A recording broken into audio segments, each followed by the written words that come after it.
നിങ്ങളുടെ ഓരോ യാത്രകളിലും ഒപ്പം ചേർന്നുകൊണ്ട് യാത്രാ ഇടവേളകളെ വിസ്മയകരമാക്കാൻ പാലക്കാട് തൃശൂർ ജില്ലാ അതിർത്തിയായ തിരുവില്ലാമലയിലെ ഏറ്റവും വലിയ അതിഥി മന്ദിരമായ ആനമല ഹോം സ്റ്റേസ് പ്രൗഢഗംഭീരമായ പൈതൃക തനിമയുമായാണ് അതിഥികളെ വരവേൽക്കാനായി ഒരുങ്ങിയിരിക്കുന്നത്. നഗരത്തിന്റെ തിരക്കുകളിൽ നിന്നും മാറി പ്രകൃതി രമണീയവും ശാന്തവുമായ അന്തരീക്ഷത്തിൽ സ്ഥിതി ചെയ്യുന്ന ആനമല ഹോം സ്റ്റേസിൽ 15 മുതൽ 25ഓളം പേർക്ക് വരെ താമസിക്കുവാൻ സാധിക്കുന്ന AC മുറികൾക്കൊപ്പം തന്നെ 200ഓളം പേർക്ക് പങ്കെടുക്കാവുന്ന അവരുടെ മനസ്സിനിണങ്ങുന്ന തരത്തിലുള്ള ഫംഗ്ഷനുകൾ നടത്താനുള്ള സൗകര്യവും ഒരുക്കിയിട്ടുണ്ട്.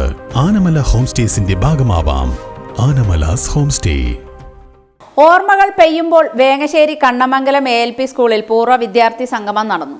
പഠിച്ചിറങ്ങിയ വിദ്യാലയത്തിന്റെ തിരുമുറ്റത്ത് 3 പതിറ്റാണ്ടിന്റെ ഇടവേളയ്ക്ക് ശേഷം അവർ ഒത്തുകൂടി. ബാല്യകാലങ്ങളിൽ കുട്ടിക്കുറുമ്പുകൾ കാണിച്ച വിദ്യാലയ പരിസരത്ത് തുള്ളിച്ചാടി നടന്ന അവർ ഓർത്തെടുത്തു. ഓർമ്മകൾ പെയ്യുമ്പോൾ എന്ന പേരിൽ നടത്തിയ പൂർവ്വ വിദ്യാർത്ഥി സംഗമത്തിൽ സ്കൂളിലെ പഴയകാല അധ്യാപകരും ഇപ്പോഴത്തെ അധ്യാപകരും പങ്കെടുത്തു. അധ്യാപകരായ സുരേഷ് ബാബു, വിജയൻ, ശ്രീനിവാസൻ, ശ്രീകുമാരൻ, മുരളീധരൻ, ലതിക എന്നിവരും പങ്കെടുത്തു.